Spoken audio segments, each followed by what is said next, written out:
বিলাসীপাৰাত ড্ৰাগছৰ বিৰুদ্ধে আৰক্ষীৰ তীব্ৰ অভিযান। বিলাসীপাৰা থানাৰ নগৰৰ উপ পৰিদৰ্শক আৰু ৰায়দান টিমৰ নেতৃত্বত চলিছে এই অভিযান। অভিযানত 17 নং ৰাষ্ট্ৰীয় ঘাইপথৰ বেলতলিত অভিযান চলাই জব্দ কৰে বৃহৎ পৰিমাণৰ নিষিদ্ধ হিৰোইন।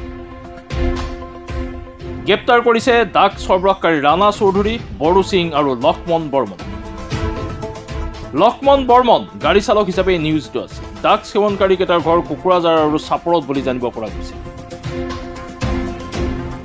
ইতিমধ্যে বিলাসীপাৰাৰ থানাত ধৃত 3 ড্ৰাগছ সৰবৰাহকাৰীক অধিক তথ্যৰ বাবে তদন্ত অব্যাহত ৰাখিছে বিলাসীপাৰাৰ আৰক্ষীয়ে।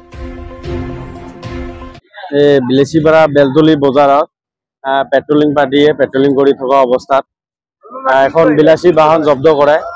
এই বিলাসী বাহনৰ ভিতৰত বৃহৎ পৰিমাণৰ হিৰোইন ড্ৰাগছ জব্দ হয়।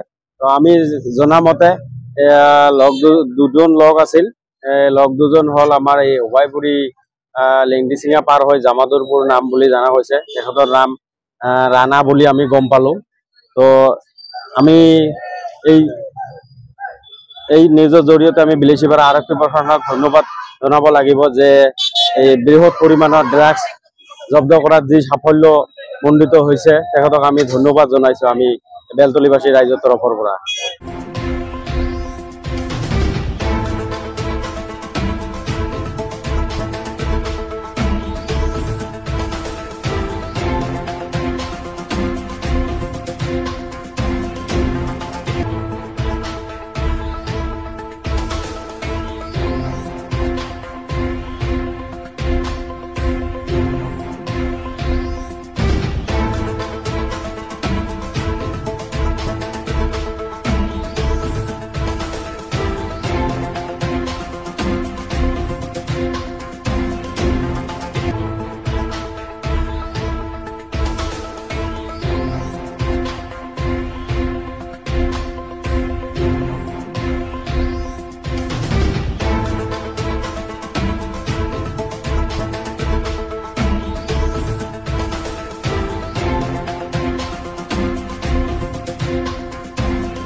বিলাসীপাৰাৰ পৰা Abdul মজিদৰ report, my news any.